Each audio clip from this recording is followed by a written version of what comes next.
Un cordial saludo a los seguidores del Pensamiento al Aire, hoy domingo 11 de mayo del año 2025. Semanas difíciles en Colombia por el invierno, por las tragedias que están sufriendo miles y miles de personas. Esperemos que amaine y mejore un poquito el tiempo y se puedan recuperar las cosas posibles. Y si no, esperar la ayuda del Estado, como debe ser. Empezamos estos sucesos de la semana haciendo referencia a lo que ocurrió en el Catatumbo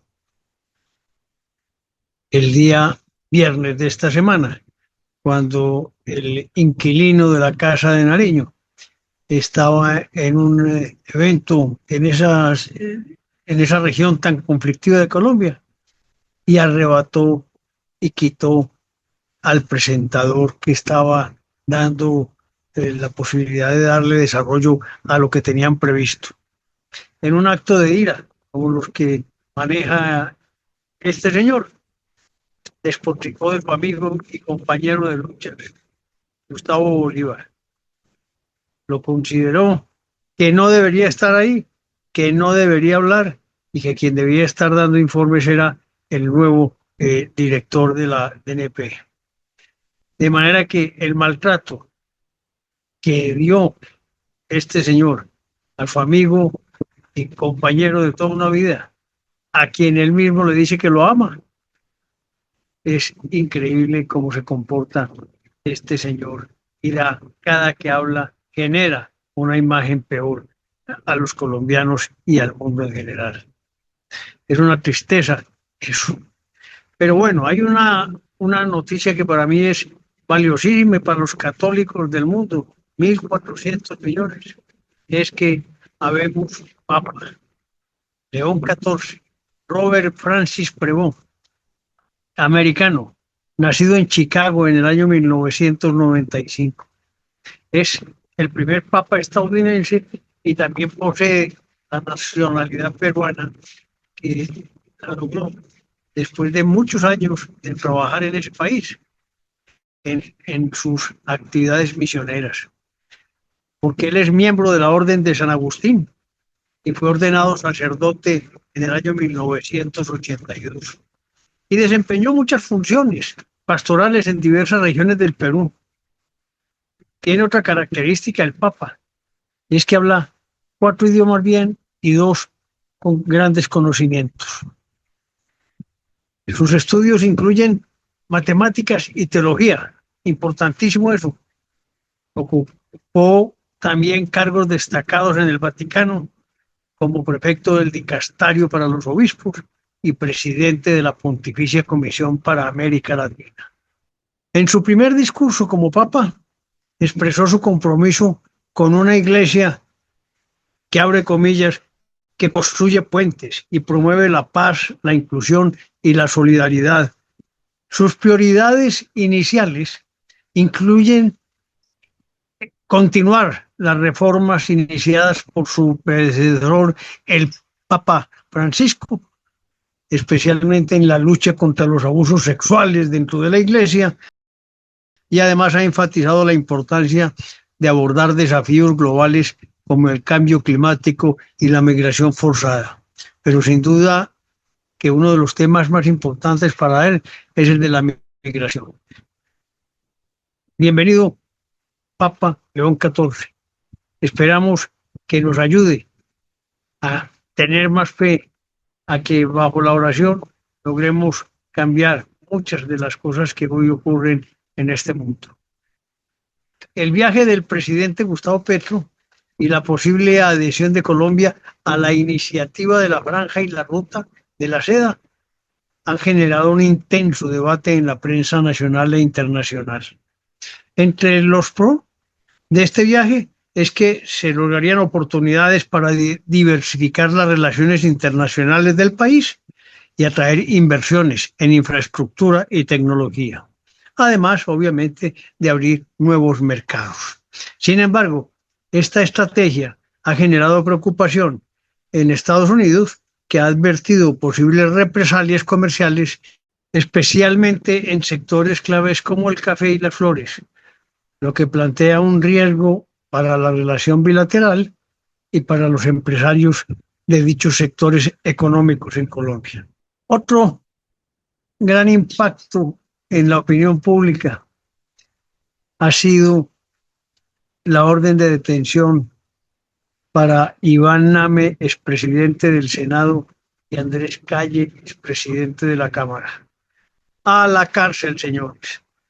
Hace 11 meses fueron denunciados por Olmedo López, en ese entonces director de la UNGRED, quien se manifestó culpable de haberse apropiado de recursos del Estado para beneficio propio y de terceros. Actualmente López tiene un acuerdo de cooperación con la Fiscalía, pero ya están cayendo los grandes compañeros de esos desastres económicos en contra de nuestra Colombia.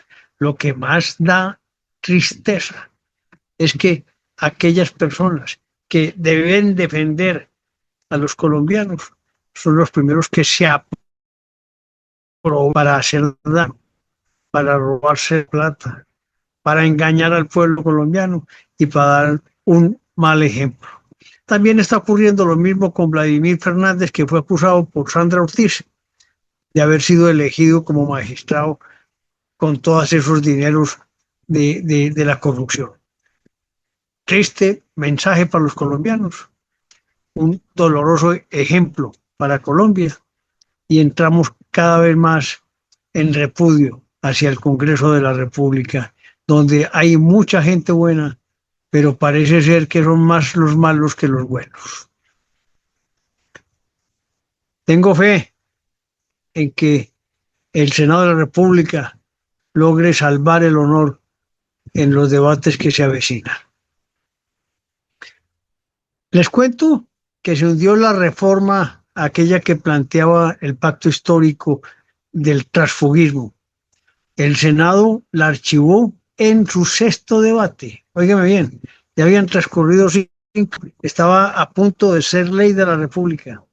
Y según los mayores críticos, estaba hecha la medida del pacto histórico para consolidar el partido político de izquierda de cara a las elecciones del 2026. Eso hubiera sido otro atropello más del pacto histórico del inquilino de la Casa de Nariño frente a la democracia y frente al respeto por los ciudadanos. Claro que ellos niegan que el proyecto tuviera como propósito fortalecer el pacto, pero insistió en que se buscaba la libertad política de quienes hoy se encuentran atrapados en su partido. Háganlo con tiempo, no lo hagan antes de las elecciones. Es que, si bien es cierto, usted puede retirarse de un partido, pero retírese del cargo que ocupa y no apruebe leyes que tienen un solo objetivo de beneficiar una parte de los partidos políticos colombianos.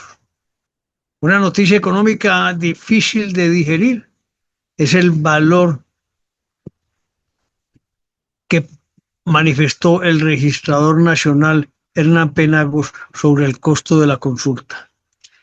750.000 millones de pesos valdría esa consulta en caso de ser aprobada. Esa plata serviría para mejorar las condiciones de la salud, para desarrollar los pueblos, para mejorar las condiciones sociales y económicas de los colombianos y no votarla en una consulta innecesaria. El mismo presidente del Partido Liberal considera que se pueden lograr en la propuesta que ellos presentaron unos aspectos laborales que se pueden mejorar sin necesidad de gastar 750.000 millones de pesos simplemente en una reforma consensuada en el Congreso de la República sobre 4 o 5 puntos fundamentales que ya los esbozaron en el Congreso en el proyecto que presentó el Partido Liberal. De manera que esa plática no se debe perder, esa consulta no debe pasar porque es innecesaria, no se justifica si las reformas se hacen es en el seno del Congreso de la República. Miren, pues hay noticias que pueden ser positivas, ¿no?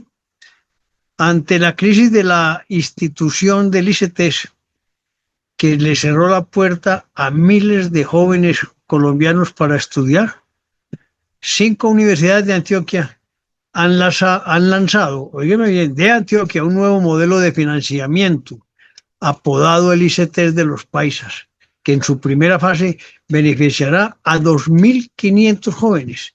Está diseñado para facilitar el acceso a la educación superior a estudiantes de estratos 1, 2 y 3 y se proyecta expandirlo a nivel nacional, con la meta de alcanzar hasta 250.000 beneficiarios en todo el país. Antioquia piensa para Antioquia, pero también para beneficio de todo el país. Con esas ideas se llega a cada región de Colombia. En buena hora, ese ICETEX de los paisas va a generar frutos y va a compensar el daño que se le ha hecho a miles de estudiantes al pagar las cuotas y en grandes intereses. Además de que hoy no tienen financiación. Ecopetrol vuelve a caer en sus utilidades. La petrolera reportó una caída del 22.1% en las utilidades netas durante el primer trimestre del 2025, alcanzando 3.1 billones de pesos, frente a los 4.01 billones registrados en el mismo periodo del año anterior. Esta disminución, que la veíamos venir y la hemos visto como cada vez más pierde valor accionario de la compañía, cada vez más se desvaloriza en el mundo, cada vez más se cierran posibilidades de abrir pozos petroleros, porque el presidente quiere acabar con Ecopetrol. Esa disminución se atribuye principalmente a la caída de los precios internacionales del crudo, la depreciación del dólar y las políticas aduaneras del expresidente estadounidense Donald Trump. Que esas explicaciones no las veo yo lógicas, son más un problema interno de Colombia, es un problema de productividad. Es bueno decir que la baja rentabilidad de las refinerías y el alto apalancamiento financiero preocupan a los analistas porque las políticas del presidente Petro hacia la transición energética han generado incertidumbre, mientras que Ecopetrol enfrenta desafíos adicionales como la salida de la Shell de proyectos conjuntos y un requerimiento de pago de IVA por 9.4 billones de pesos de la DIAN colombiana. Mire, pues, estamos en la olleta. Ecopetrol, que era la compañía insigne, la que era de mostrar en Colombia, hoy tiene serios problemas de gobernabilidad también en su interior y parece que Roa, su presidente, saldrá próximamente. En buena hora, ese señor lleva casi 3 años allá y ha sido un desastre, tanto en la gestión administrativa como en los negocios que realiza. Después se descubrirán cositas, acuérdense de mí.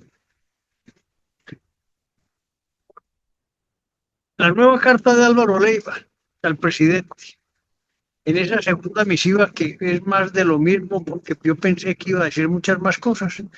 Álvaro Leiva reitera las acusaciones contra el presidente Gustavo Petro, señalando una supuesta adicción a sustancias psicoactivas que, según él, afecta la capacidad del mandatario para gobernar.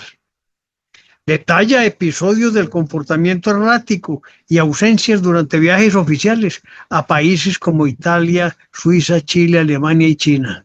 Y afirma haber enviado copias de las cartas a embajadores extranjeros para que sea compartida con sus respectivos gobiernos. Es decir, Leiva no solamente lo tira al ojo del huracán en Colombia, sino que esa carta llega a todos los países del mundo. Petro desestimó las acusaciones, calificándolas de ser parte de un complot internacional para derrocar su gobierno o aún para matarlo, como lo dijo antes en estos días. Y señala siempre a la derecha colombiana o al congresista estadounidense Mario Díaz Balart como participantes en este supuesto complot y anunció que presentará pruebas a la Fiscalía sobre actos de presunta sedición vinculados con Leiva. Se defiende atacando, pero no se defiende mostrando pruebas. Por último, les puedo decir que, como lo dije al principio, el invierno no da tregua. En la primera semana de mayo en Antioquia se han registrado más de 1.000 emergencias, afectando a 87 municipios de los 125. En Cundinamarca, las lluvias han generado más de 50 emergencias en al menos 30 municipios, provocando inundaciones, deslizamientos de tierra y crecientes súbitas que han afectado viviendas, vías y cultivos. Se espera que la temporada de lluvias se extienda hasta finales de junio, lo que aumenta el riesgo de deslizamientos crecientes y muerte. Ay, Dios mío bendito. Es que uno de los grandes problemas nuestros es que seguimos construyendo al lado de los ríos y las crecientes hacen mucho daño. Y también no somos disciplinados y tiramos colchones, cosas que taponan los ríos y las quebradas, generando daño. Aprendamos a ser más, tener un poco más de civilidad, de respeto por los demás, y así juntos lograremos generar confianza para transformar este país. Un cordial saludo.